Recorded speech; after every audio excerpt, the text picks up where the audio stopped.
한국 작고 위험한 나라야 길도 제대로 없을 걸 유럽인들의 비웃음이 쏟아졌습니다. SNS에는 조롱 댓글이 이어졌죠. 그리고 한 댓글이 달렸습니다. 우리 대한민국 그렇게 만만한 나라가 아닙니다. 20일 뒤 부산의 푸른 바다 앞에서 믿을 수 없는 일이 벌어졌습니다. 댓글로 조롱하던 유럽인들은 말없이 침묵했고 한국 사람들은 응원을 하고 있었죠. 작고 위험하다던 나라, 길조차 제대로 없을 거라고 무시당한 그곳에서 도대체 무슨 일이 벌어졌을까요? 지금부터 사연 시작하겠습니다. 사연을 시작하기 전 좋아요, 지금 바로도 눌러주세요. 안녕하세요. 저는 에릭 마이어스라고 합니다.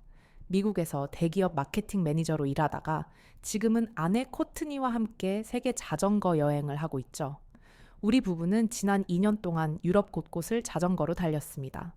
프랑스의 포도밭 사이 길을, 이탈리아의 해안도로를, 독일의 숲길을 페달 하나로 넘어왔죠. 그런데 한국행을 결정했을 때 주변 반응이 싸늘했습니다. 유럽에서 만난 여행자들은 고개를 저으며 말했어요. 한국? 거긴 작고 위험한 나라잖아. 자전거 길도 제대로 없을 거야. 중국이나 일본을 가지. 굳이 한국을 솔직히 저도 확신이 서지 않았습니다. 그래도 아시아 루트의 마지막 코스니까 일단 가보자는 마음으로 인천행 비행기에 올랐죠. 1년 전 봄, 인천국제공항에 도착했습니다. 짐 찾는 곳에서 자전거 케이스를 꺼내 조립하기 시작했어요. 프레임을 세우고 바퀴를 끼우고 핸들을 고정하는 동안 주변 사람들의 시선이 느껴졌습니다. 그런데 그 시선이 호기심이 아니라 뭔가 의아하다는 표정이었어요. 공항 밖으로 나와 자전거 2대를 세웠을 때였습니다. 택시 한 대가 우리 앞에 멈춰 섰죠. 창문이 내려가더니 50대쯤 돼 보이는 기사님이 고개를 내밀었습니다. 어디 가세요? 아, 저희 자전거로 여행하려고요. 국토종주 코스로 가려고 합니다. 자전거로 전국을 돈다고요? 엄청 힘드실 텐데 만만치 않을 겁니다. 그 말투가 그 표정이 지금도 잊히지 않습니다. 마치 우리를 철없는 애들 보는 듯한 느낌이었죠. 코트니는 한국어를 못 알아들었지만 분위기만으로도 기분이 좋지 않다는 걸 느낀 것 같았어요. 저는 억지로 웃으며 고개를 끄덕였습니다. 괜찮습니다. 저희 준비 많이 했거든요. 기사님은 그냥 창문을 올리고 떠났습니다. 그 순간 자존심이 확 상했죠. 우리를 무시하는 건가? 외국인이라고 깔보는 건가? 라는 생각이 머릿속을 스쳤습니다. 코트니가 제 표정을 보고 물었죠. 무슨 일이야? 아무것도 아니야. 그냥 택시기사가 친절하게 인사한 거야. 거짓말이었습니다. 하지만 출발도 하기 전에 아내의 기분까지 망칠 순 없었어요. 우리는 자전거에 올라타고 공항을 빠져나왔습니다. 한국 4월의 바람은 아직 차가웠습니다. 도로는 생각보다 넓었고 차들은 빠르게 달렸죠. 길게는 한글로 된 표지판들이 가득했고 우리는 그중 하나도 읽을 수 없었습니다. 그때 문득 이런 생각이 들었어요. 정말 이 나라를 자전거로 돌 수 있을까? 우리가 너무 무모한 건 아닐까? 유럽에선 자전거 도로가 명확했습니다. 표지판도 영어로 쓰여 있었고 사람들도 자전거 여행자를 방였죠. 하지만 한국은 달랐습니다. 낯설고 차갑고 어딘가 우리를 환영하지 않는 것 같았어요. 그날 저녁 인천의 작은 게스트하우스에 짐을 풀었습니다. 코트니는 침대에 누워 한숨을 쉬었죠. 에릭, 우리 진짜 괜찮을까? 저는 대답 대신 창밖을 바라봤습니다. 도시의 불빛들이 반짝이고 있었어요. 그 불빛 너머로 우리가 달려갈 길이 어딘가에 있을 거라 생각했죠. 하지만 솔직히 확신은 없었습니다. 택시기사님의 그 비웃음 섞인 표정이 자꾸 떠올랐거든요. 만만치 않을 겁니다. 그때는 몰랐습니다. 그 첫 모욕이, 그 차가운 시작이 결국 제 인생에서 가장 큰 반전을 불러올 줄은요. 인천에서 본격적인 여정을 시작한 어느 날 아침이었습니다. 게스트하우스를 나서자마자 자전거 도로를 찾기 시작했어요. 지도 앱을 켜고 국토 종주 코스라는 걸 검색했죠. 화면에 파란색 선이 쭉 이어져 있었습니다. 그런데 막상 도로에 나서니 어디로 가야 할지 감이 잡히지 않았어요. 표지판은 온통 한글이었고 자전거 전용 도로인지 인도인지 구분이 안 됐습니다. 그때 지나가던 중년 남성분이 우리를 쳐다봤어요. 시선이 꽤 오래 머물렀죠. 저는 손을 들어 인사했습니다. 그런데 그분은 고개만 까딱하고 그냥 지나쳤습니다. 코트니가 작게 말했어요. 왜 사람들이 저렇게 쳐다보는 거야? 외국인이라서 그런가 봐. 신경 쓰지 마. 하지만 신경이 쓰였습니다. 유럽에서는 자전거 여행자들을 보면 사람들이 손을 흔들거나 응원해줬거든요. 그런데 여기서는 그냥 쳐다만 봤어요. 표정도 딱히 친절하지 않았죠. 우리는 한강 자전거 도로로 접어들었습니다. 포장도 잘 되어 있었고 페달을 밟는 느낌이 나쁘지 않았죠. 하지만 문제는 사람들이었습니다. 자전거를 타고 지나가는 사람들이 우리를 힐끔힐끔 쳐다봤어요. 어떤 사람은 속도를 늦추며 우리 뒤를 따라오기도 했습니다. 마치 구경거리가 된 기분이었죠. 강변 벤치에 앉아 간식을 먹었습니다. 코트니가 가방에서 초콜릿을 꺼내 건네주는데 옆 벤치에 앉아있던 할머니 두 분이 우리를 보며 수근거렸어요. 한국어라 무슨 말인지는 몰랐지만 분명 우리 얘기를 하고 있었습니다. 코트니가 불편한 표정으로 물었죠. 저 사람들 우리 욕하는 거 아니야? 아니야, 그냥 신기해서 그런 거겠지. 에릭, 근데 왜 아무도 말을 안 걸어? 유럽에선 다들 물어봤잖아. 저도 같은 생각이었습니다. 프랑스에선 사람들이 다가와서 어디서 왔냐고, 어디까지 가냐고 물어봤어요. 독일에선 한 노인이 물 한 병을 건네 주기도 했죠. 그런데 여기서는 그런 게 전혀 없었습니다. 그냥 쳐다보기만 할 뿐이었어요. 오후 3시쯤 우리는 작은 편의점 앞에 자전거를 세웠습니다. 안으로 들어가 물과 삼각김밥을 샀죠. 계산하는 동안 저면분이 우릴 몇 번이나 쳐다봤어요. 말은 없었지만 표정이 뭔가 의아하다는 느낌이었습니다. 밖으로 나와 자전거 옆에 앉아 김밥을 먹는데 지나가던 고등학생 몇 명이 우리를 보고 킥킥거렸어요. 손가락으로 가리키며 뭐라고 속달거렸죠. 코트니의 얼굴이 굳었습니다. 에릭, 나 여기 싫어. 사람들이 이상하게 봐. 조금만 참아 익숙해지면 괜찮아질 거야. 하지만 저도 확신이 없었습니다.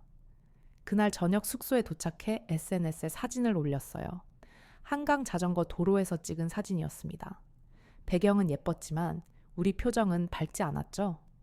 캡션을 이렇게 썼습니다. 첫날 한국 라이딩 길은 좋은데 뭔가 낯설다. 몇 시간 뒤 댓글이 달리기 시작했습니다.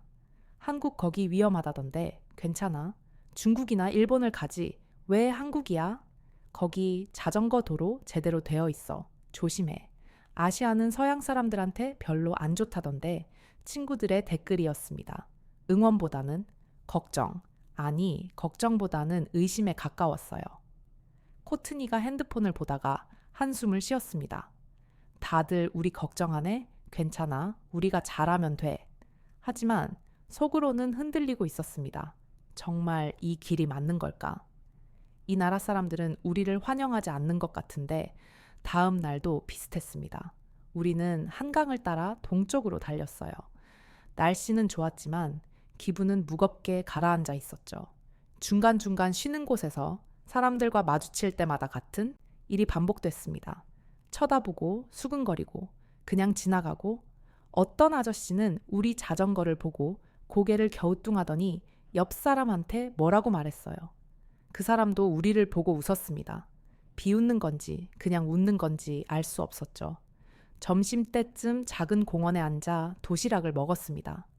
코트니가 갑자기 말했어요. 에릭, 우리 여기서 환영받지 못하는 거 아닐까? 무슨 소리야? 그냥 문화가 다른 거지? 아니야. 유럽이랑 너무 달라. 사람들이 우리를 이상하게 봐. 마치 우리가 여기 있으면 안 되는 것처럼 그 말이 가슴에 박혔습니다. 저도 같은 걸 느끼고 있었거든요. 우리는 침묵 속에서 도시락을 먹었습니다. 그날 밤 SNS를 다시 확인했어요. 댓글이 더 늘어나 있었습니다. 거기 자전거 도둑 많다던데. 조심해, 한국 사람들 외국인한테 배타적이라던데. 그냥 일본으로 넘어가는 게 낫지 않아? 친구들이었습니다. 같이 유럽을 돌았던 여행자들이었죠. 그들의 말이 하나하나 머릿속에 쌓였습니다. 코트니가 핸드폰을 내려놓으며 말했어요. 에릭, 솔직히 말해 우리 실수한 거 아니야. 저는 대답할 수 없었습니다. 왜냐하면 저도 같은 생각을 하고 있었거든요. 이 여정이 정말 잘못된 선택이었을지도 몰라. 그날 밤 잠이 오지 않았습니다. 창밖으론 도시에 불빛이 반짝이고 있었어요. 그 빛들이 따뜻해 보이지 않았습니다. 오히려 차갑고 낯설고 우릴 거부하는 것 같았죠. 코트니는 이미 잠들어 있었습니다. 하지만 얼굴에 피곤함이 가득했어요. 저는 핸드폰을 들고 메시지를 하나 썼습니다. 한국 여행 생각보다 어렵다. 사람들이 우리를 안 받아주는 것 같아 보내기 버튼을 누르려다가 멈췄습니다. 이걸 보내면 친구들이 뭐라고 할까? 그러게 왜 한국을 갔어? 우리가 말했잖아. 그 말을 듣고 싶지 않았습니다. 하지만 속으로는 인정할 수밖에 없었어요. 우리 정말 실수한 건가? 국토종주 4일 차였습니다. 그날 우리는 아침 6시에 출발했어요. 목표는 100km 이상 달리는 것이었죠. 유럽에서는 하루에 80km 정도 달렸는데 한국에서는 조금 더 해보자는 생각이었습니다. 하지만 몸은 생각처럼 움직여주지 않았어요. 오전 10시쯤 이미 허벅지가 당기기 시작했습니다. 코트니도 힘들어 보였죠. 땀이 등을 타고 흘러내렸고 숨이 점점 거칠어졌어요. 에릭 잠깐 쉬었다 가자. 조금만 더 가. 저기 쉼터 보여. 악착같이 페달을 밟았습니다. 정오가 넘어서자 다리가 후들거렸어요. 핸들을 잡은 손에 힘이 빠졌고 시야가 흐릿해지기 시작했죠. 그래도 멈출 수 없었습니다. 포기하면 안 된다는 생각뿐이었어요. 오후 5시 겨우 목적지에 도착했습니다. 100km가 조금 넘는 거리였어요. 자전거에서 내리자마자 코트니가 그 자리에 주저앉았습니다. 더 이상 못하겠어. 저도 마찬가지였습니다. 온몸이 비명을 지르는 것 같았어요. 우리는 근처 호텔로 겨우 걸어 들어갔습니다. 프론트에서 체크인을 하는데 직원분이 영어로 말했어요. 방에 비데 있습니다. 녹차도 있어요. 네, 감사합니다. 하지만 무슨 말인지 제대로 이해하지 못했습니다. 그냥 고개만 끄덕였죠. 방에 들어가자마자 침대에 쓰러졌어요.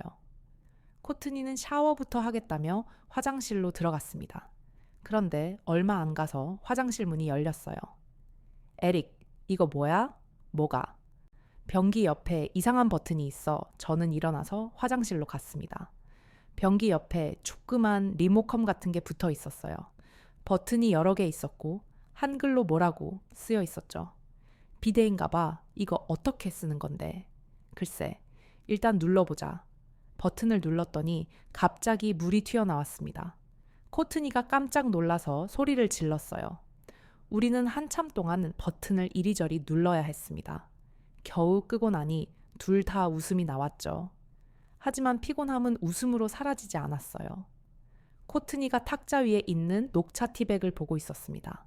이건 어떻게 마시는 거야? 그냥 뜨거운 물에 우리면 되지. 근데 이 맛 익숙하지 않아. 난 커피가 좋아. 저도 같은 생각이었습니다. 익숙하지 않은 것들이 자꾸 나타났어요. 비데, 녹차, 온도를 바닥 하나하나가 낯설었죠. 피곤함은 점점 더 커졌습니다. 저녁을 먹고 로비로 내려갔어요. 자판기에서 음료수를 사려고 했죠. 그때 로비 소파에 앉아 계신 노부부가 보였습니다. 두 분 다 자전거 헬멧을 무릎에 올려놓고 계셨어요. 할아버지 할머니는 70대쯤 돼 보였습니다. 얼굴에는 주름이 가득했지만 표정은 밝았죠. 할아버지가 저를 보고 손짓했습니다. 어디서 오셨어요? 아, 미국에서 왔습니다.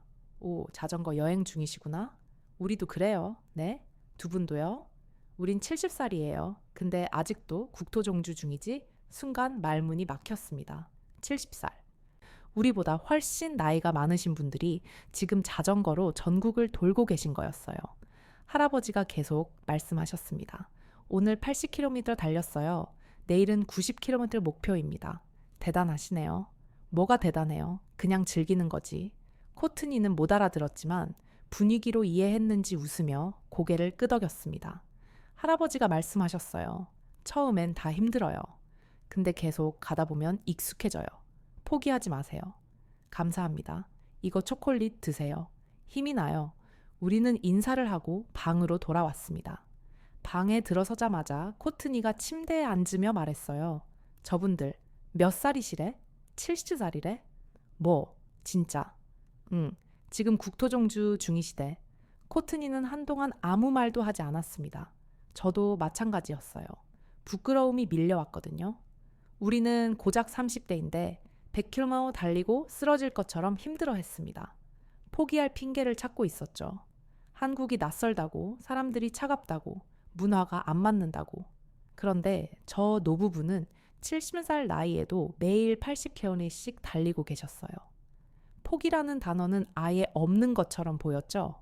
코트니가 조용히 말했습니다. 에릭, 우리 너무 부끄러운 거 아니야? 그러게 우리보다 나이가 2배는 많은 분들이 저렇게 하시는데 우린 뭐 하는 거지?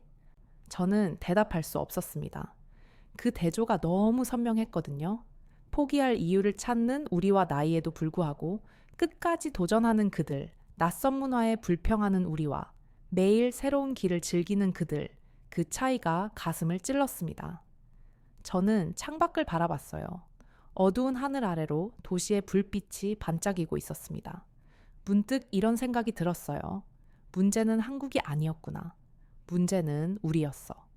우리는 처음부터 이 나라를 의심했습니다.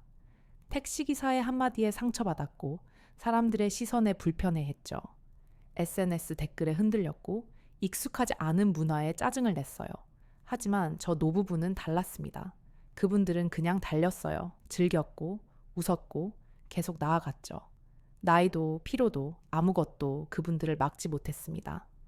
코트니가 말했어요. 우리 내일부터 다시 해보자. 그래야지. 그날 밤 처음으로 마음이 조금 가벼워졌습니다. 아직 몸은 무거웠지만 마음만큼은 달라진 것 같았어요. 우리는 포기할 핑계를 찾는 걸 그만두기로 했습니다. 저 노부부처럼 그냥 달리기로 했죠. 즐기고 웃고 계속 나가기로요. 다음 날 아침이었습니다. 우리는 전날 밤에 다진 대로 일찍 일어났어요. 노부부의 모습이 자꾸 떠올랐죠. 70살에도. 매일 80km씩 달리시는 그분들 우리가 할 수 없을 리 없었습니다. 오전 7시에 출발했어요. 날씨는 맑았고 바람도 적당했습니다.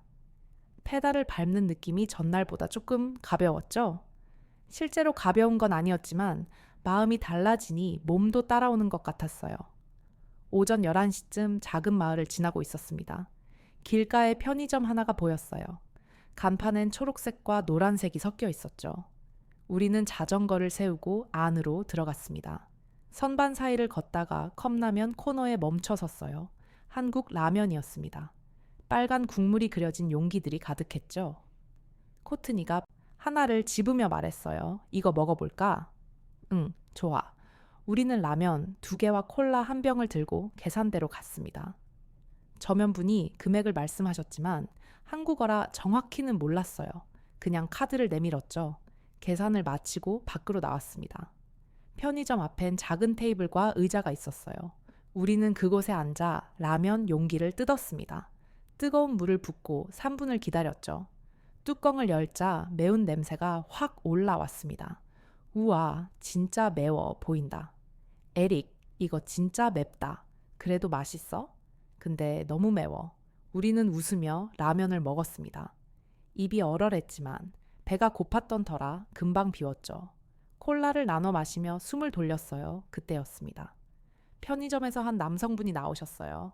40대 후반쯤 돼 보이는 아저씨였죠. 손에 콜라 1병을 들고 계셨습니다.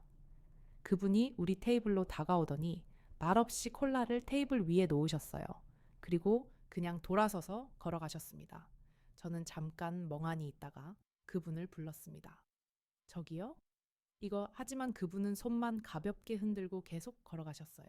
코트니가 물었죠. 뭐야, 저 사람 왜 저래? 글쎄, 계산 실수인가? 우리는 콜라병을 들고 편의점 안으로 다시 들어갔습니다. 저면분께 콜라를 보여드리며 말했어요. 저기 이거 밖에 있던 분이 두고 가셨는데요. 아, 그분이 사신 거예요. 손님들 주신다고. 네? 왜요? 여행 힘드실 것 같다고 주시고 싶다고 하더라고요. 순간 말이 안 나왔습니다. 처음 보는 사람이 아무 이유 없이 그냥 우릴 위해 콜라를 사주신 거였어요.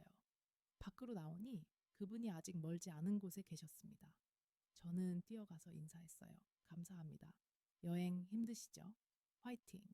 그리고 손을 크게 흔들고 가셨죠. 저는 그 자리에 서서 한참 동안 그분의 뒷모습을 바라봤습니다. 코트니가 옆에 와서 물었어요. 뭐래? 화이팅이래? 힘내라고. 왜? 아는 사람도 아닌데? 우리는 테이블로 돌아와 앉았습니다. 테이블 위엔 그분이 주신 콜라가 놓여 있었어요. 차가운 물방울이 병 표면에 맺혀 있었죠. 저는 그 콜라를 들고 한 모금 마셨습니다. 달았습니다. 그런데 그 단맛이 그냥 설탕 맛만은 아니었어요. 뭔가 따뜻한 느낌이었달까요? 에릭, 나 지금 울 것 같아. 왜? 저 사람 우릴 아예 모르잖아. 근데 그냥 콜라를 사준 거야. 프랑스에선 사람들이 친절하게 말을 걸었어요. 어디 가냐고, 어디서 왔냐고 물어봤죠. 하지만 그게 전부였습니다. 그런데 여기 한국에선 말은 별로 없었어요. 대신 행동으로 보여줬죠. 택시 기사는 비웃었습니다. 사람들은 쳐다만 봤어요. SNS 댓글은 차가웠죠. 하지만 노부부는 초콜릿을 주셨습니다. 처음 보는 아저씨는 콜라를 사주셨어요. 말은 적었지만 마음은 컸습니다. 저는 주변을 둘러봤어요. 길겐 자전거 도로 표지판이 서 있었습니다. 파란색 바탕에 자전거 그림이 그려져 있었죠. 화살표가 앞을 가리키고 있었어요. 마을은 조용했습니다. 사람들은 각자 할 일을 하고 있었죠. 누구도 우릴 특별히 신경 쓰지 않았어요. 하지만 그게 차가움이 아니었습니다. 그건 그냥 당연하게 우릴 받아들이는 거였어요. 외국인이라서 특별히 환대할 필요도 없고 배척할 필요도 없는 거죠. 그냥 여기 있는 사람, 그게 우리였습니다. 코트니가 콜라를 한 모금 마시고 말했어요. 에릭, 이 나라 좀 이상해. 왜? 말은 별로 안 하는데 계속 뭔가 해주잖아. 그러게 처음엔 차갑다고 생각했는데 아닌 것 같아. 저도 같은 생각이었습니다. 한국 사람들은 말이 많지 않았어요. 유럽 사람들처럼 쉽게 말을 걸지도 않았죠. 하지만 행동으로 다가왔습니다. 조용히 말없이 그냥 뭔가를 해주는 거였어요. 그게 이 나라의 방식인 것 같았습니다. 우리는 자전거에 올라탔습니다. 페달을 밟는데 힘이 났어요. 아까보다 훨씬 가벼운 느낌이었죠. 코트니가 앞서 가며 말했습니다. 오늘은 좀 더 갈 수 있을 것 같아? 그래, 가보자. 그날 오후 우리는 90km를 넘게 달렸습니다. 전날보다 훨씬 멍어리였어요. 몸은 여전히 힘들었지만 마음은 가벼웠죠. 저녁에 숙소에 도착해서 침대에 누웠을 때 코트니가 말했어요. 에릭, 이제 알 것 같아. 이 나라가 왜 특별한지 말은 없지만 마음은 큰 나라야. 저는 고개를 끄덕였습니다. 그때부터였습니다. 한국은 단순한 여행지가 아니었어요. 우리를 응원하는 누군가의 집 같았죠. 차갑게 느껴졌던 시선들이 이제는 따뜻하게 보였습니다. 낯설었던 문화가 이제는 새롭게 느껴졌어요. 그리고 무엇보다 이 나라에 대한 불신이 조금씩 녹아내렸습니다. 콜라를 사주셨던 아저씨의 웃는 얼굴이 자꾸 떠올랐어요. 여행 힘드시죠? 화이팅! 그 한마디가 모든 걸 바꿔놓았습니다. 국토종주 8일차였습니다. 그날은 유난히 많은 라이더들이 보였어요. 주말이라 그런지 가족 단위로 자전거를 타는 사람들이 많았죠. 우리는 그 사이를 달렸습니다. 뒤에서 누군가 빠르게 따라오는 소리가 들렸어요. 돌아보니 20대로 보이는 젊은이들 5명이 우리를 따라오고 있었습니다. 헬멧도 화려했고 자전거도 고급스러워 보였죠. 그들은 우리 옆으로 바짝 붙어 달렸어요. 한 명이 웃으며 뭐라고 말했습니다. 한국어라 못 알아들었지만 톤이 장난스러웠어요. 친구들이 깔깔거리며 웃었죠. 코트니가 제게 작게 말했습니다. 저 사람들 우리 놀리는 거 아니야? 그냥 신경 쓰지 마. 하지만 신경이 쓰였습니다. 그들은 계속 우리 주변을 맴돌며 따라왔어요. 가끔 앞지르기도 하고 다시 뒤로 가기도 했죠. 우리는 그냥 페달을 밟았습니다. 포기하지 않고 속도를 유지하며 앞만 보고 달렸어요. 땀이 흘렀지만 멈추지 않았죠. 30분쯤 지났을 때였습니다. 그들 중 한 명이 우리 옆으로 와서 엄지를 치켜 세웠어요. 그리고 외쳤습니다. 파이팅! 다른 친구들도 박수를 쳤어요. 웃으며 손을 흔들었죠. 처음에 놀리던 그들이 이제는 응원하고 있었습니다. 한 명이 영어로 말했어요. 이 부부 대단하다. 그리고 그들은 속도를 높여 앞서 나갔습니다. 떠나면서도 계속 손을 흔들었죠. 코트니가 웃으며 말했어요. 뭐야, 좋은 사람들이었네. 응? 그러게 그날 저녁 우리는 100km 이상을 달렸습니다. 총 누적거리가 600km를 넘었어요. 숙소에 도착해서 핸드폰을 꺼냈죠. SNS에 사진을 올렸습니다. 한강 자전거 도로를 달리는 모습이었어요. 배경엔 깨끗한 포장도로와 파란 하늘이 있었죠. 캡션을 이렇게 썼습니다. 한국 국토종주 8일차 600km 돌파. 이 나라의 자전거 길은 믿을 수 없을 정도로 완벽합니다. 댓글이 달리기 시작했어요. 믿을 수 없어. 한국에 이런 길이 있다고? 진짜. 사진 조작 아니야. 우린 괜히 무시했네. 한국 대단한데? 나도 가보고 싶어졌어. 미국 친구들이었습니다. 처음엔 한국을 의심하던 사람들이었죠. 이제는 반응이 완전히 바뀌어 있었어요. 다음 날 더 많은 반응이 왔습니다. 유럽에서 만났던 여행자가 메시지를 보냈어요. 한국이 그렇게 좋아? 우리가 잘못 알았나? 응, 너희가 잘못 알았어. 여긴 생각보다 훨씬 대단한 나라야. 드디어 강등에 도착했습니다. 바다가 보이는 자전거 도로를 달렸어요. 파도 소리가 들렸고 바람이 시원했죠. 도로는 끝없이 이어져 있었습니다. 코트니가 말했어요. 에릭, 이거 진짜 국가 프로젝트 맞지? 그런 것 같아. 이렇게 긴 자전거 길을 만들다니. 유럽에서도 본 적 없어. 프랑스에도 이탈리아에도 독일에도 자전거 길이 있었어요. 하지만 한국처럼 전국을 연결하는 길은 없었죠. 그제 알았습니다. 한국의 자전거 길은 단순한 인프라가 아니었어요. 이건 나라의 자존심이었습니다. 국민들이 건강하게, 안전하게, 자유롭게 달릴 수 있도록 만든 길이었죠. 그리고 외국인인 우리도 그 길 위에 있었습니다. 저녁에 SNS를 다시 확인했어요. 사진 하나가 200개가 넘는 좋아요를 받았습니다. 댓글도 5개가 넘었죠. 대부분 긍정적이었어요. 한국 자전거 길, 진짜 대박이네. 나도 내년에 가야겠다. 에릭 계속 올려줘. 너 덕분에 한국 다시 보게 됐어. 유럽에서 한국을 비웃던 여행자는 더 이상 댓글을 달지 않았습니다. 대신 한국에 관심 있는 사람들이 계속 물어봤어요. 길이 어떤지, 사람들이 어떤지, 안전한지. 저는 하나하나 답장했습니다. 길은 완벽해. 사람들은 따뜻해. 안전해. 그리고 무엇보다 이 나라는 여행자를 존중해. 에릭 너 한국 홍보대사 같아. 그런가? 근데 진짜잖아. 맞습니다. 진짜였어요. 처음엔 이 나라를 의심했습니다. 하지만 지금은 달라졌습니다. 한국은 우리를 받아줬어요. 말은 적었지만 마음은 컸죠. 인프라는 완벽했고 사람들은 조용히 응원해줬습니다. 그리고 무엇보다 이 나라는 약속을 지켰어요. 자전거 도로라고 했으면 정말 자전거 도로였습니다. 안전하다고 했으면 정말 안전했죠. 거짓이 없었습니다. 그게 이 나라의 자존심이었어요. 어느덧 국토종주 13일 차였습니다. 우리는 이미 1000km를 넘게 달렸어요. 매일 SNS에 사진을 올렸고 반응은 점점 커졌죠. 좋아요는 수백 개를 넘어섰고 댓글도 계속 달렸습니다. 그런데 이상한 일이 생겼어요. 유럽에서 한국을 비웃던 여행자들이 더 이상 댓글을 달지 않았습니다. 처음엔 위험하다, 자전거 길도 없을 거다 라고 했던 사람들이었죠. 이젠 조용했어요. 한 명은 아예 제 게시물에 좋아요조차 누르지 않았습니다. 또 한 명은 팔로우를 끊었죠. 대신 전혀 예상하지 못한 사람들이 반응하기 시작했습니다. 한국 사람들이었어요. 한 분이 댓글을 달았습니다. 어서 와요. 가족처럼 응원합니다. 또 다른 분이 말씀하셨어요. 우리 길 좋죠. 끝까지 안전하게 다녀가세요. 한국을 사랑해 주셔서 감사합니다. 댓글 하나하나가 따뜻했습니다. 조롱이 아니라 응원이었죠. 비웃음이 아니라 격려였어요.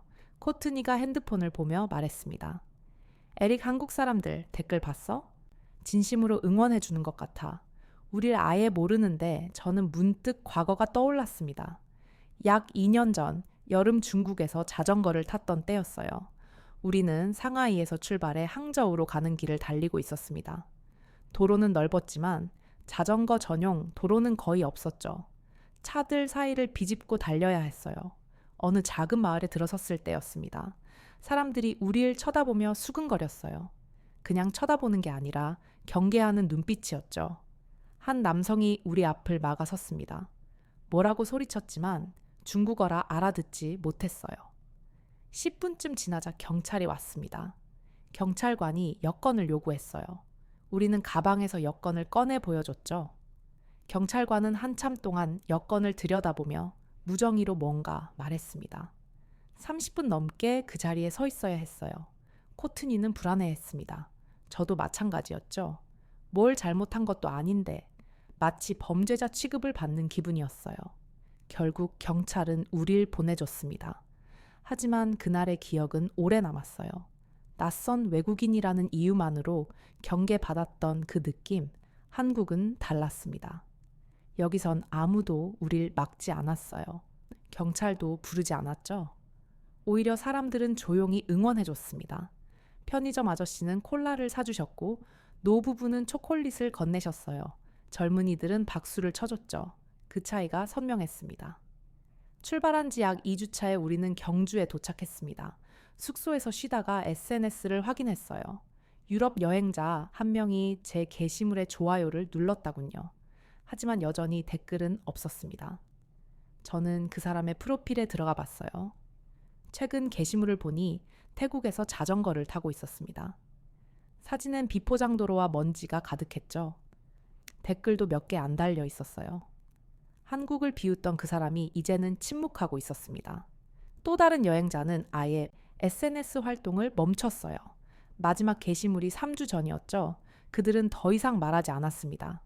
대신 한국 여행자들의 응원이 계속 이어졌어요. 다음 주에 같은 코스 달릴 예정입니다. 혹시 만나면 인사해요.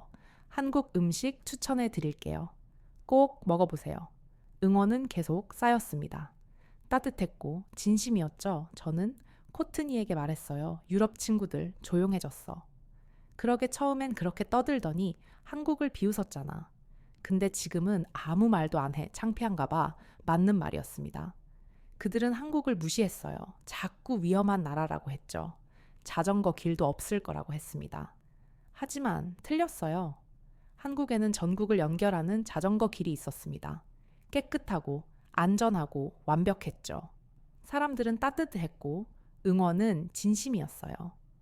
유럽 여행자들은 할 말을 잃었습니다. 그들의 침묵이 오히려 한국의 진가를 증명했죠. 저는 문득 중국에서의 기억과 비교했습니다. 중국에서는 경계받았어요. 외국인이라는 이유로 의심받았죠. 경찰에게 불려가 여권을 검사당했습니다. 태국에선 길이 엉망이었어요. 비포장 도로가 많았고 먼지가 날렸죠. 유럽은 좋았지만 이렇게 체계적이지는 않았습니다. 한국만큼 완벽한 곳은 없었어요. 그 사실이 점점 명확해졌습니다. 그로부터 며칠 후 우리는 부산에 거의 다 다르고 있었습니다. SNS 팔로워가 5천 명을 넘었어요. 대부분 한국 사람들이었죠. 유럽 친구들은 여전히 조용했습니다. 한 친구가 마침내 댓글을 달았어요. 한국 진짜 괜찮나 보네. 그게 전부였습니다. 비웃음도 조롱도 없었죠. 그냥 인정하는 말이었어요. 저는 답장하지 않았습니다. 굳이 할 필요가 없었거든요. 사진이 모든 걸 말해줬으니까요. 코트니가 말했어요. 에릭, 우리 중국이랑 한국 비교하는 영상 만들어 볼까? 아니, 그럴 필요 없어. 왜? 이제 비교할 필요가 없잖아. 한국이 더 좋다는 건 이미 다 알아. 그렇긴 한해 우리는 웃었습니다. 유럽 친구들이 침묵하는 이유를 알았어요. 한국을 비웃었던 사람들이 할 말을 잃은 이유도 알았죠. 한국은 말하지 않았습니다. 그냥 보여줬어요. 길로, 사람들로, 시스템으로. 그게 이 나라의 방식이었습니다. 말은 적지만 결과는 완벽했죠. 조롱하던 이들은 침묵했고 한국은 그저 달렸습니다. 그 대조가 모든 걸 말해줬어요. 국토종주 19일차 우리는 낙동강 자전거 길을 달리고 있었어요. 부산까지 100km 정도 남은 지점이었죠. 아침 공기가 상쾌했고 강물은 잔잔하게 흐르고 있었습니다. 오전 9시쯤 뒤에서 자전거 벨소리가 들렸어요. 돌아보니 중년 부부가 우릴 따라오고 있었습니다. 50대쯤 돼 보였죠? 남편분이 손을 흔들며 다가왔어요. 혹시 미국에서 오신 분들이죠? 네, 맞습니다. SNS에서 봤어요. 국토종주 거의 다 하셨네요. 드디어 다 와가네요. 이 초코바 드시고 힘내세요. 아, 감사합니다. 우리도 국토종주 5번 했어요. 외국 분들이 우리 길을 좋아해 주니까 기분이 좋네요. 그러고는 앞서가셨습니다. 떠나면서도 계속 손을 흔들어 주셨죠. 코트니가 초콜릿을 받아들고 말했어요. 또 주네. 여기 사람들 왜 이렇게 잘해주지? 모르겠어. 정말 새롭다. 오전 11시쯤 작은 쉼터에 멈춰 섰습니다. 벤치에 앉아 물을 마시고 있는데 한 남성분이 다가오셨어요. 60대쯤 돼 보였고 자전거 헬멧을 쓰고 계셨죠. 힘드시죠? 물 더 필요하세요? 아니요. 괜찮습니다. 어디까지 가세요? 부산까지요? 오, 거의 다 왔네요. 대단하세요. 이거 에너지 받으세요. 마지막까지 힘내시고요. 정말 감사합니다. 우리 길 좋죠? 세계에서 제일 좋을걸요? 우리는 벤치에 앉아 에너지바를 먹었어요. 달콤했고 힘도 났죠. 말은 많지 않았지만 행동으로 보여줬습니다. 초콜릿, 콜라, 에너지발, 물 계속 뭔가를 건넸죠. 그게 이 나라의 환대 방식이었습니다. 오후 3시쯤 우리는 작은 마을을 지나고 있었습니다. 길게 아주머니 한 분이 서 계셨어요. 손에 비닐봉지를 들고 계셨습니다. 우리가 지나가자 손을 흔드셨어요. 잠깐만요. 우리는 자전거를 세웠습니다. 아주머니가 다가오시더니 비닐봉지를 건네셨어요. 안에는 귤이 가득 들어 있었습니다. 이거 드세요. 정말 맛있어요. 아, 정말 감사합니다. 외국에서 멀리 오셨네요. 우리 길 좋죠? 네, 정말 좋습니다. 끝까지 잘 다녀가세요. 조심하시고요. 아주머니는 우릴 보며 계속 웃으셨어요. 그 얼굴이 따뜻했습니다. 우리는 인사를 하고 다시 출발했죠. 어느새 우리는 외국인 도전자가 아니었어요. 한국 국토종주의 가족이 되어 있었습니다. 길 위에서 만난 사람들이 우릴 응원했습니다. 먹을 것을 주고 물을 건네고 손을 흔들어 줬죠. 우리가 특별해서가 아니었어요. 그냥 이 길 위에 있는 사람이었기 때문이었습니다. 그게 한국이었습니다. 국토종주 20일 차였습니다. 부산까지 30km 남은 지점이었어요. 우리는 천천히 페달을 밟았습니다. 끝이 보였지만 서두르고 싶지 않았죠. 길가에서 한 무리의 라이더들이 쉬고 있었어요. 10명 정도 되어 보였습니다. 우리가 지나가자 한 분이 소리쳤어요. 미국에서 오신 분들이죠? SNS 봤어요. 우리는 자전거를 세웠습니다. 그분들이 다가와 박수를 쳤어요. 대단하십니다. 거의 다 오셨네요. 감사합니다. 마지막 구간 같이 가도 될까요? 우리도 부산 가는 길이거든요. 물론이죠. 우리는 함께 출발했습니다. 10명의 한국 라이더들과 우리 부부 총 12명이 나란히 달렸어요. 그들은 계속 응원해줬습니다. 조금만 더 힘내세요. 거의 다 왔어요. 마지막까지 힘내세요. 바람이 불었고 햇살이 따뜻했습니다. 페달을 밟는 소리가 리듬을 만들었죠. 저는 문득 깨달았습니다. 한국은 단순히 길을 잘 만든 나라가 아니었어요. 사람이 길이 되고 길이 곧 사람을 이어주는 나라였습니다. 이 길은 그냥 도로가 아니었어요. 사람들의 마음이 모여 만들어진 길이었죠. 국민들이 건강하고 안전하게 함께 달릴 수 있도록 만든 길이었습니다. 그리고 외국인인 우리도 그 안에 포함되어 있었어요. 가족처럼 말이죠. 오후 4시, 우리는 부산 낙동강하고 외에 도착했습니다. 바다가 보였어요. 파도가 철썩거렸고 갈매기가 날고 있었죠. 함께 달렸던 라이더들이 박수를 쳤습니다. 축하합니다. 정말 수고하셨어요. 한국의 자전거 길을 많은 사람들에게 알려주셔서 감사합니다. 제가 더 감사해요. 코트니는 눈물을 흘리고 있었어요. 기쁨의 눈물이었죠. 우리는 자전거에서 내려 바다를 바라봤습니다. 인천에서 부산까지 1800km가 넘는 거리였어요. 20일 동안 달렸죠. 저는 코트니의 손을 잡았어요. 우리 해냈어. 수고했어. 바람이 불었고 파도가 출렁이었습니다. 우리는 더 이상 외국인이 아니었어요. 한국 국토종주의 가족이었습니다. 그리고 드디어 부산 낙동강 인증센터 앞이었습니다. 우리는 자전거를 세우고 건물 안으로 들어갔어요. 안에는 다른 라이더들도 있었죠. 모두 완주의 기쁨이 얼굴에 가득했습니다. 직원분이 웃으며 말씀하셨어요. 여권 좀 보여주세요. 인천에서 출발하셨네요. 20일 걸리셨어요. 축하드립니다. 마지막 스탬프 찍어드릴게요. 직원분이 도장을 꺼내 마지막 페이지에 찍으셨습니다. 20일 동안의 여정이 1800km가 넘는 거리가 그 도장 하나에 담겼습니다. 직원분이 인증서를 건네셨어요. 대한민국 국토종주 인증서입니다. 정말 수고 많으셨습니다. 저는 인증서를 받아들었습니다. 종이였어요. 그냥 종이 한 장이었죠. 하지만 그게 전부가 아니었습니다. 그 종이에 우리가 달렸던 모든 순간이 담겨 있었어요. 택시기사의 비웃음, 낯선 시선, SNS의 차가운 댓글, 그리고 노부부의 초콜릿, 편의점 아저씨의 콜라, 아주머니의 귤 모든 게 거기 있었습니다. 코트니가 인증서를 보며 또 한 번 눈물을 흘렸어요. 우리는 건물 밖으로 나왔습니다. 바다가 보였어요. 파도가 햇빛을 반사하며 반짝이고 있었죠. 바람이 불었고 갈매기가 울었습니다. 저는 자전거에 기대서서 지난 20일을 떠올렸어요. 우리는 단지 자전거를 타러 온 줄 알았습니다. 한국이라는 나라를 그저 여행지 리스트의 하나로 생각했죠. 유럽 친구들의 말처럼 작고 위험한 나라일 거라 반신반의했어요. 하지만 틀렸습니다. 한국은 우릴 낯선 여행자가 아닌 가족으로 받아줬어요.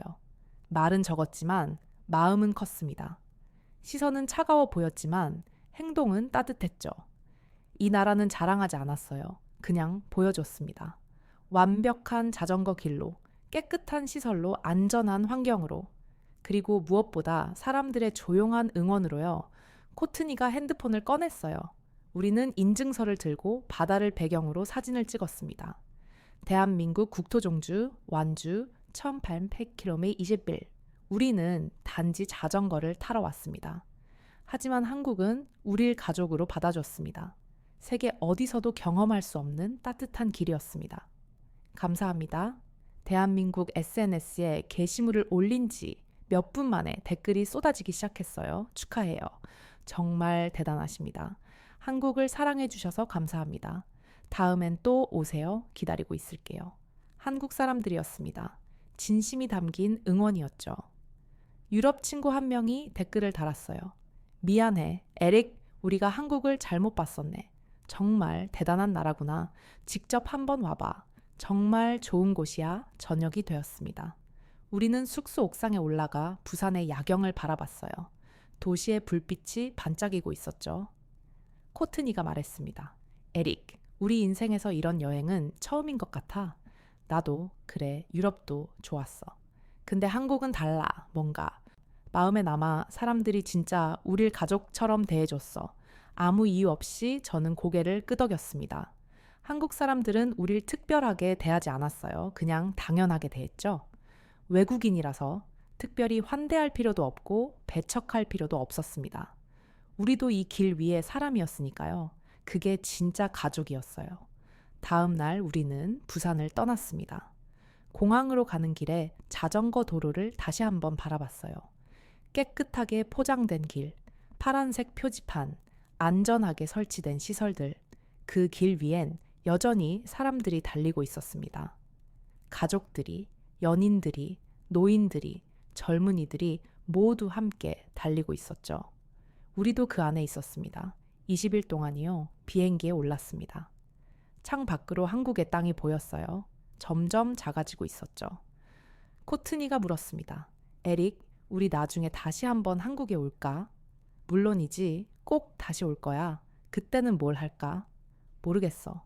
근데 뭘 해도 좋을 것 같아. 여긴 그런 나라니까. 비행기가 이륙했습니다. 한국이 점점 멀어졌어요.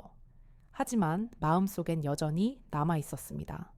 콜라를 사주셨던 아저씨의 웃음, 노부부의 따뜻한 격려, 아주머니의 귤, 젊은이들의 박수, 함께 달렸던 라이더들의 응원, 모든 게 선명했습니다. 저는 창 밖을 보며 생각했어요. 한국은 승리에도 자랑하지 않는 나라였습니다. 그냥 묵묵히 해냈죠. 완벽한 길을 만들고 안전한 환경을 제공하고 사람들을 따뜻하게 맞이했어요. 말은 적었지만 결과는 완벽했습니다. 그게 이 나라의 방식이었어요. 미국에 도착한 뒤 우리는 간견 요청을 많이 받았습니다. 사람들이 물었어요. 한국이 정말 그렇게 좋았어요. 좋았다는 말로는 부족합니다. 한국은 특별했어요. 세계 어디서도 경험할 수 없는 곳이었죠. 뭐가 그렇게 특별했는데요? 사람들이요. 그리고 길이요. 그 모든 게 하나로 이어지는 방식이요. 사람들은 고개를 끄덕였습니다. 한 명이 물었어요. 다시 가고 싶어요? 매일 가고 싶습니다. 지금도 가끔 그 길을 떠올립니다. 한강을 따라 달리던 아침, 낙동강을 따라 달리던 오후 바다를 보며 마지막 페달을 밟던 순간 모든 게 생생합니다. 그리고 이제 제가 묻습니다. 세계 어디서도 경험할 수 없는 이 따뜻한 길을 당신은 언제 달려보시겠습니까? 한국은 기다리고 있습니다. 말없이 조용히 하지만 확실하게요. 그 길 위에서 당신도 가족이 될 수 있습니다. 저희처럼 말이죠. 여러분, 이 이야기가 우리에게 주는 교훈이 무엇일까요? 진정한 환대는 말이 아니라 행동으로 증명된다는 겁니다. 한국은 자랑하지 않았어요. 그냥 완벽한 길을 만들고 조용히 응원하고 낯선 일을 가족처럼 받아들였죠. 세상은 큰 소리로 떠드는 자가 아니라 묵묵히 실천하는 자를 결국 기억합니다. 여러분도 오늘 말보다 행동으로 누군가의 마음을 움직여보는 건 어떨까요? 오늘 이야기 어떻게 들으셨나요? 사연 좋으셨다면 좋아요 꼭 눌러주세요. 앞으로도 최선을 다해 다양한 사연들을 전달 드릴 수 있도록 노력하겠습니다. 그럼 저는 또 다른 이야기로 다시 돌아오겠습니다. 그럼 지금까지 사연을 전해드린 저는 여우튜브 송은지였고요.